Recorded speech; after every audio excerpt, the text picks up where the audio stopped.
2024 পৰিছে।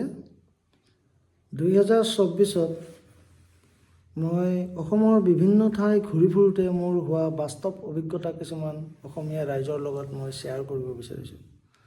আমাৰ অসমীয়াৰ কেইটামান ছুইচাইড ডিচিশ্যন। এটা হ'ল দেশৰ চুকে কোণে ধৰ্মীয় শোভাযাত্ৰাবিলাক চলি থাকোঁতে সেই শোভাযাত্ৰাবিলাকৰ ওপৰত পাথৰ দলিওৱা, পেট্ৰল বোমা দলিওৱা, গুলীওৱা আদিৰ দৰে ঘটনা ঘটি আছে। এই ঘটনাবোৰ কিহৰ কাৰণে ঘটি আছে আমাৰ অসমীয়াই বুজিকে পোৱা নাই বা এইবোৰ চিন্তাৰ বিষয় বুলি ভবা নাই। এইটো বিশেষ কৰি দিল্লী, উত্তৰ প্ৰদেশ, মধ্যপ্ৰদেশ এইবিলাকত হৈছে। তাতে আপোনালোকে জানে যে দিল্লী বহু দিনলৈ মানে ঔৰংজেবৰ শাসনত আছিল, বাবৰৰ শাসনত আছিল। যদিও প্ৰথম 1001 চনত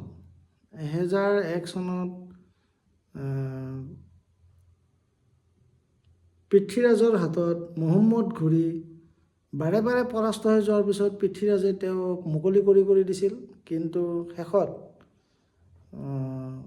জয়চন্দ্ৰ আছিল পৃথ্বীৰাজৰ প্ৰধান সেনাপতি জয়চন্দ্ৰই বিশ্বাসঘাতকতা কৰি পৃথ্বীৰাজক মহম্মদ ঘুৰিৰ হাতত গতাই দিয়াত মহম্মদ ঘুৰিয়ে পৃথ্বীৰাজৰ হত্যা কৰে। তেতিয়াৰ পৰাই ভাৰতবৰ্ষৰ হিন্দু সাম্ৰাজ্যৰ অস্তিত্ব বিলীন হৈ যায়।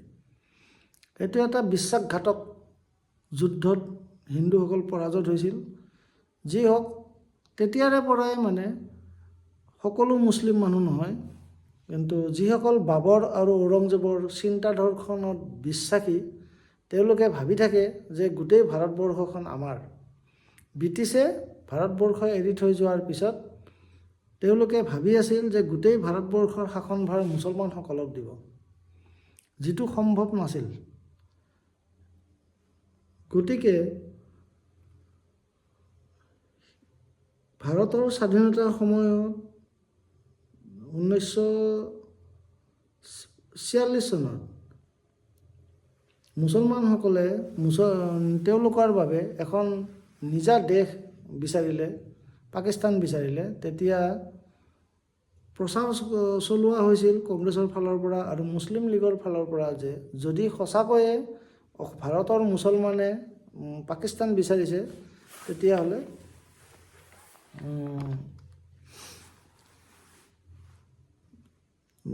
গণভোট হ'ব।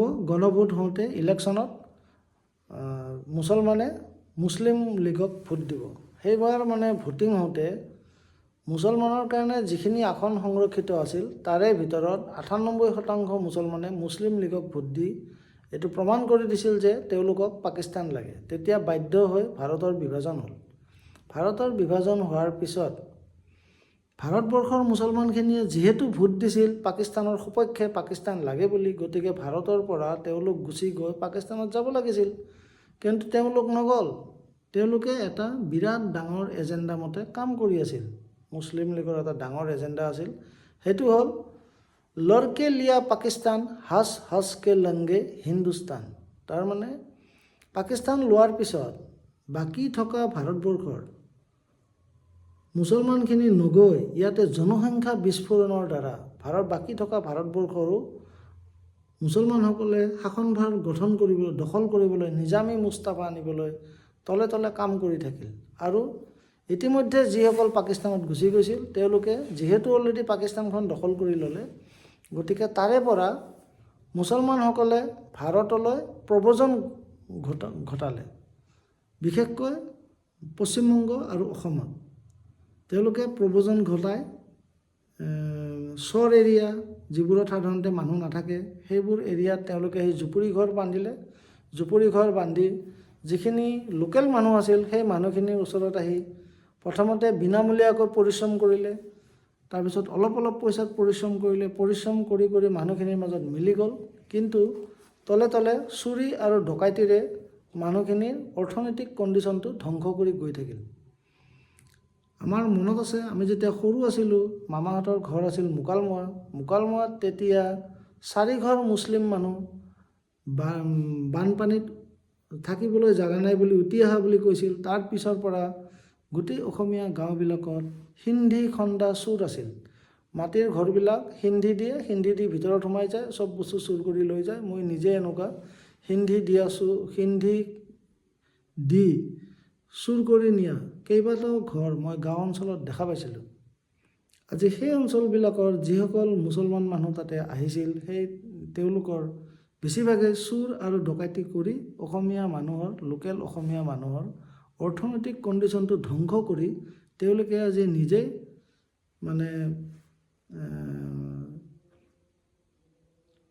পঞ্চায়ত দখল কৰিছে, বিধানসভা দখল কৰিছে, আৰু তেওঁলোকে এই বস্তুটো কৰি আছে। একোটা সৰু সৰু ল'ৰাৰে চাৰিটাকৈ ঘৈণীয়েক আৰু অজস্ৰ ল'ৰা ছোৱালী জন্ম দিছে। এই ল'ৰা ছোৱালীবিলাক জন্ম দিছে যিসকল মানে মুছলিমৰ যিসকল থিংক টেংকাৰ আছে, থিংক টেংক বুলি কয়, তেখেতসকলে ক'ব খোজে যে মুছলমানসকল অশিক্ষিত কাৰণে এই কামটো হৈছে। কিন্তু আমি আজি ইমানবোৰ এৰিয়া ঘূৰি পকি এটাই অভিজ্ঞতা হৈছে যে তেওঁলোকে এইটো অশিক্ষিতৰ কাৰণে কৰা নাই, তেওঁলোকে এইটো কৰোঁ বুলি কৰিছে। তেওঁলোকে জনসংখ্যা বিস্ফোৰণ ঘটাই তেওঁলোকে নিজামী মুস্তাফা আনিবলৈ চেষ্টা কৰি আছে। মই ইয়াতে মুছলমান বুলি শব্দটো ব্যৱহাৰ কৰিছোঁ যদিও এইটো দি মই আমাৰ জাতীয় দেশী গৰীয়া মৰীয়া আমাৰ অসমীয়া লোকেল মুছলিমসকলৰ কথা মই কোৱা নাই। তেখেতসকল আমাৰ নিচিনাই, আমাৰ দৰে তেওঁলোকৰো এটা সন্তান, আমাৰ দৰে আজিকালি তেওঁলোকৰো বিয়া হওঁতে পলম হয়।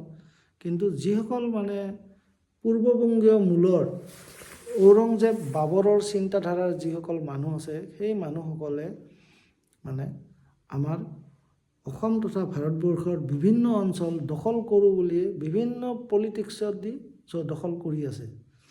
আৰু আমাৰ অসমীয়া যিসকল লোকেল মানুহ আছে, তেওঁলোকৰ এই পলিটিক্সটো তেওঁলোকে বুজি নাপায় এটা কাৰণতে, যিসকল ধনী অসমীয়া আছে বিভিন্ন ঠাইত মাক দেউতাকে মাটি কিনি থৈ গৈছিল, ককা দেউতাকহঁতে নিজৰ মাটি আছিল, সেই মাটিবিলাকত খেতি বাতি কৰিছিল। আজিকালি অসমীয়াই খেতি বাতি নকৰি অলপ বেছি দাম পায় মুছলমানৰ হাতত, মানে এই পূৰ্ববংগীয় মূলৰ মুছলমানৰ হাতত তেওঁলোকে মাটিবিলাক বিক্ৰী কৰি দি আছে। আৰু এনেদৰে অসমীয়া গাঁওবিলাক খাটি অসমীয়া 100% খাটি অসমীয়া গাঁওবিলাক 100% খাটি অসমীয়া গাঁওবিলাকৰ ডেম'গ্ৰাফি চেঞ্জত সহায় কৰিছে। এনেদৰে লাহে লাহে বৰপেটা, ধুবুৰী, বিলাসীপাৰা এনেদৰে বিভিন্ন ধৰণৰ এৰিয়াবিলাক দখল কৰি গৈ আছে। আমি অলপতে বঙাইগাঁও জিলাৰ এখন গাঁও আমি গৈছিলোঁ। সেইখন গাঁও মানে বঙাইগাঁও জিলাৰ বৈতামাৰী ব্লকৰ আণ্ডাৰত পাজাবান্ধা বুলি কয়। তাতে আমাৰ কটাছবাৰী গাঁওখনৰ অসমীয়া কলিতা লোকৰ মাটি আছিল। তাতে তেওঁলোকে এনেকুৱা কিছুমান মানুহৰ হাতত মাটিবিলাক বিক্ৰী কৰিছে। সেই মানুহবিলাক মাটি বিক্ৰী কৰাৰ পিছত এই মানুহবিলাক তেওঁলোকৰ এতিয়ালৈকে ভোটাৰ তালিকাত নাম উঠাই নাই। কিছুমানৰ মইনবুৰী চৰ বুলি কয়, কিছুমানে বেলেগ বুলি কয়, মানে ভালকৈ কাগজ পত্ৰ তেওঁলোকৰ হাতত নাই। আৰু তেওঁলোক অহাৰ লগে লগে কি হৈছে, তাত যিকেইঘৰ লোকেল অসমীয়া মানুহ আছিল তেওঁলোকে হাঁহ, পাৰ, পথাৰৰ গৰু, ছাগলী এইবোৰ একো ৰাখিব নোৱাৰা হৈছে। গতিকে এইবোৰৰ পৰা আমাৰ অসমীয়াই শিকিব লাগে। অলপতে ৰাম মন্দিৰৰ কাৰণে যিটো প্ৰচেছন হৈছে, সেই প্ৰচেছনটোত এটা মছজিদৰ কাষেৰে প্ৰচেছনটো আগবাঢ়ি যাওঁতে তাতে পাথৰ দলিওৱা হৈছে। এইবিলাকৰ পৰা আমাৰ অসমীয়া মানুহে শিকিব লাগে। অসমীয়া মানুহে ভাবে এইবোৰ বাহিৰত হৈছে, উত্তৰ প্ৰদেশত হৈছে বা মধ্যপ্ৰদেশ হৈছে বা দিল্লীত হৈছে, আমাৰ ইয়াতে নহয়। গতিকে এইটো এনেকুৱা নহয়। এইটো যিটো চিন্তাধাৰা, কি কাৰণতে মানে এই পাথৰ দলিওৱা হৈছে, এইটো এটা চিন্তাধাৰা যে এইটো তেওঁলোকৰ ধৰ্মমতে এইটো ৰাম বা লক্ষ্মণ বা শ্ৰীকৃষ্ণ এইবিলাক তেওঁলোকৰ ধৰ্মমতে নিকৃষ্ট, আল্লাহৰ তলত।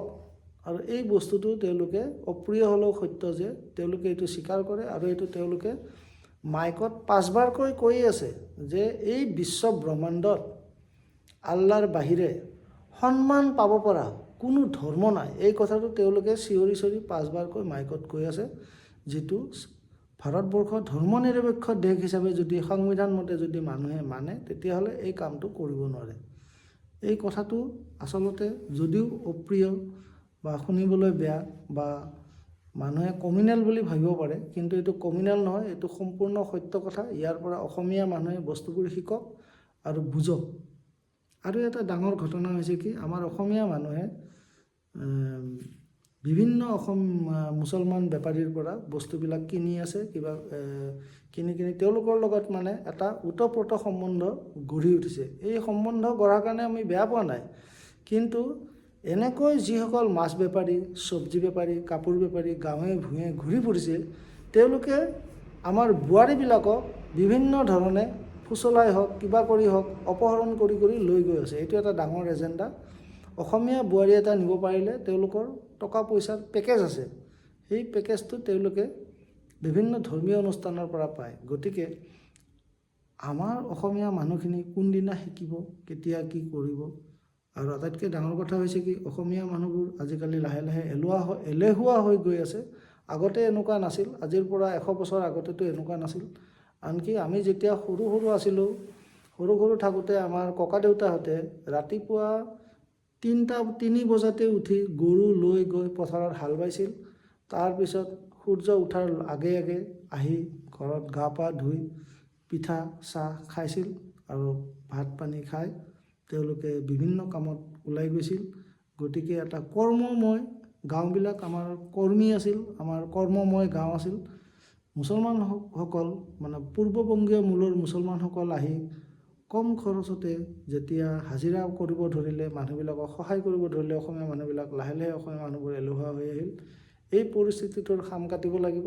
খাম নাকাটিলে অসমীয়া গাঁও এখনো নাবাচে। আৰু অলপ টকাৰ কাৰণে মাটি ভেটি বিকা এই বস্তুটো বাদ দিব লাগিব।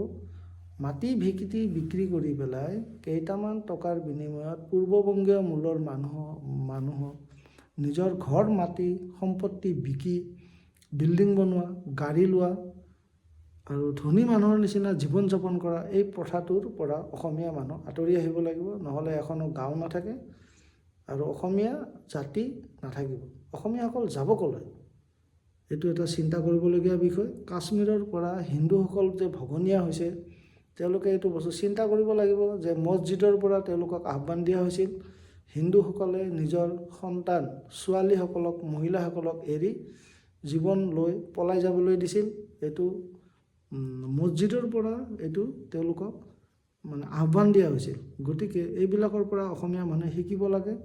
কাৰণ তেওঁলোকৰ ধৰ্মত আটাইতকৈ ডাঙৰ কথা হৈছে কি, তেওঁলোকৰ ধৰ্মত অনবৰতে সেই বস্তুটো সৰু ল'ৰা ছোৱালীবিলাকক সৰুৰে পৰা শিকোৱা হৈ আছে যে আল্লাহৰ বাহিৰে বাকী কোনো ধৰ্মই শ্ৰেষ্ঠ নহয়। গতিকে তেওঁলোকে নিজে এটা সৰু ল'ৰা এটাক যেতিয়া মুছলিম সৰু ল'ৰা এটাক যেতিয়া দিনটোত 5 বাৰকৈ তাক জন্মৰে পৰা অকণমান বুজা হোৱাৰ পৰা ডাঙৰ হোৱালৈকে যেতিয়া কৈ থাকিব ধৰ্মীয় অনুষ্ঠানৰ মুৰব্বীসকলে যে আল্লাহৰ বাহিৰে বাকী ধৰ্ম নিকৃষ্ট, গতিকে এনেধৰণে কৈ থকাৰ কাৰণে কি হৈছে, বিদ্বেষ বাঢ়িছে আৰু মানুহৰ প্ৰতি প্ৰেম ভাৱটো নাইকিয়া হৈ গৈছে। গতিকে তেওঁলোকৰ পৰা টেৰৰিষ্ট ওলাইছে, তেওঁলোকৰ পৰা উগ্ৰপন্থী ওলাইছে।